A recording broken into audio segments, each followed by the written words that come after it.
One other question, Bishop, that my boy was asking about was about the Black Lives Matter on one track. Which one?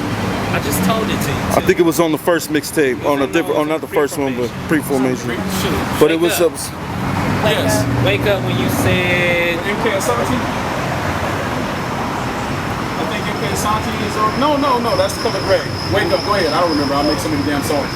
Basically, the line you said was, enough marching, my shoes done lost traction.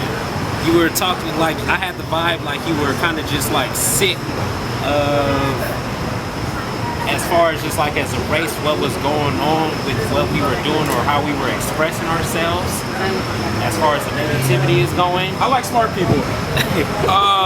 That's why he works with beatGrade. Yeah. Good choice. Good choice. Message. What I meant by that is not just as a people, but as all people. We think that marching is enough, and all we do is put pressure on the grass. That's a method, as any other method was.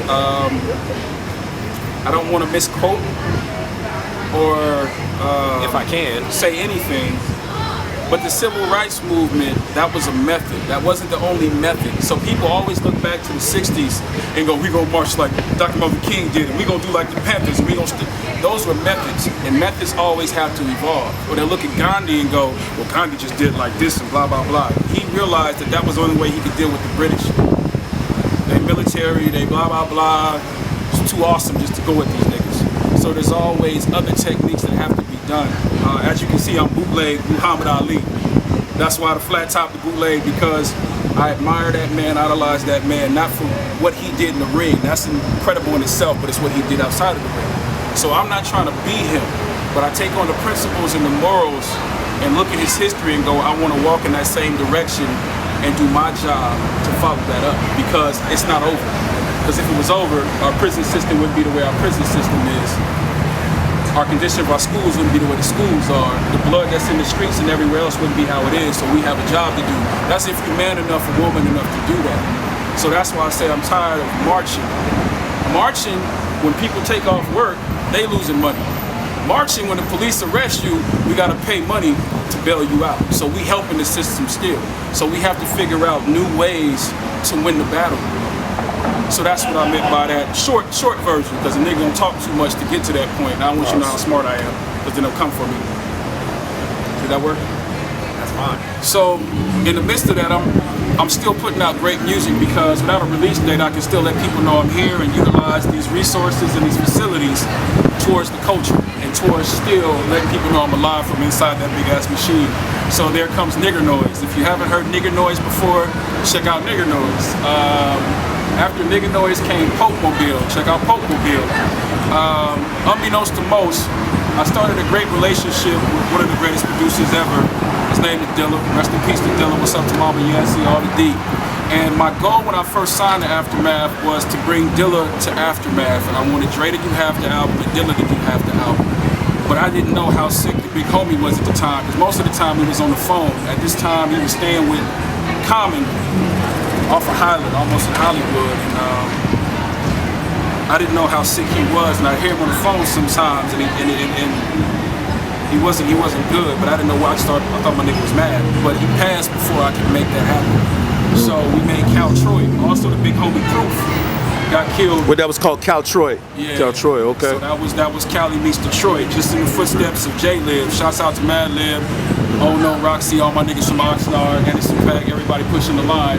Jared Moore, Matty Matt, especially Liv. But so we made Cal Troy. If you don't know about Cal Troy, listen to Cal Troy.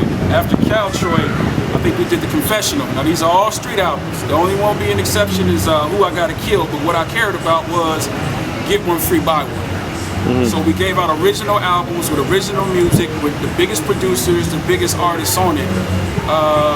What came after that? I think Team America, but I was free by then. But we kept continuously putting out street albums, so it's a lot in the discography for you to catch up on. But the lessons that I learned from it, first off, is you have to be able to understand that cause and effect exist. And you also have to accept that you are not a victim in that situation. You asked for that. When you sign a dotted line, you inherit everything that comes along with that ink drying on that piece of paper.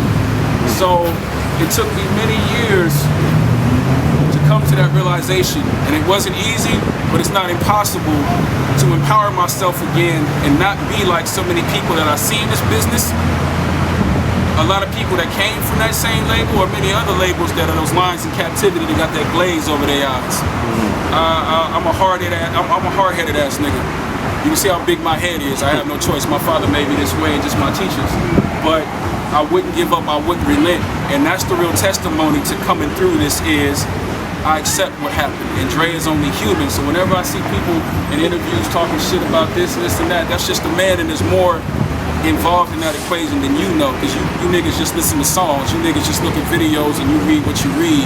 But as you know and I know, people are just people and everybody's flawed. So we're all involved in that exchange. My point in that is free yourself from anger, free your hate from blame, free yourself from blame, free yourself from hatred. And if you're gonna point the finger at anybody, also point it at yourself. Because anybody that you're involved with, you had to come in contact with them and shake their hand and accept them into your life to have any impact on your shit. Again, cause and effect. So why it's so important to have it here is that where it starts, it begins again, but I'm more powerful. But it's about empowering yourself and freeing yourself. And not letting nobody tell you no about a goddamn thing. If it's right, if it's real, if it's sincere to your heart, it's easy to do. Yeah, I appreciate that, man. I don't know what else to say. You know, you got to come to my motivational seminars, and you can get more of my ghetto. It's already motivational, man. And one last thing I wanted to know about was just your leaving of Aftermath. You know what I mean? Like, I didn't want to leave, but the circumstances made it to where that split had to happen, because having meetings and them not wanting to let me go to Geffen or letting me go to Universal or letting me go to Sony, whatever, I just wanted to be free. And advances ain't gonna last you so long, especially if you don't accept a publishing deal with it. There are very interesting things that I always tell people. You need to know the business almost better than you know how to rhyme, better than how you know how to produce, or at least know it equally on such a phenomenal level that you're amazing on paper too. So me knowing a lot of this shit made me more susceptible financially to have to fight a lot more, but I never gave up my day job neither. I still did construction work here and there. So when people say don't quit your day job, that's the best advice in the world. Keep your own power and your own income under your control. But back to the point, the relationship got so toxic that the only way it was going to work before it self-destructed is I got free. And thanks to Dre and Mark Batson being involved, my big bro let me go because it was going to be bad. I was going to end up hating that man. Hating a man that I revere and look up to and I love even more today because it's Philip and Andre.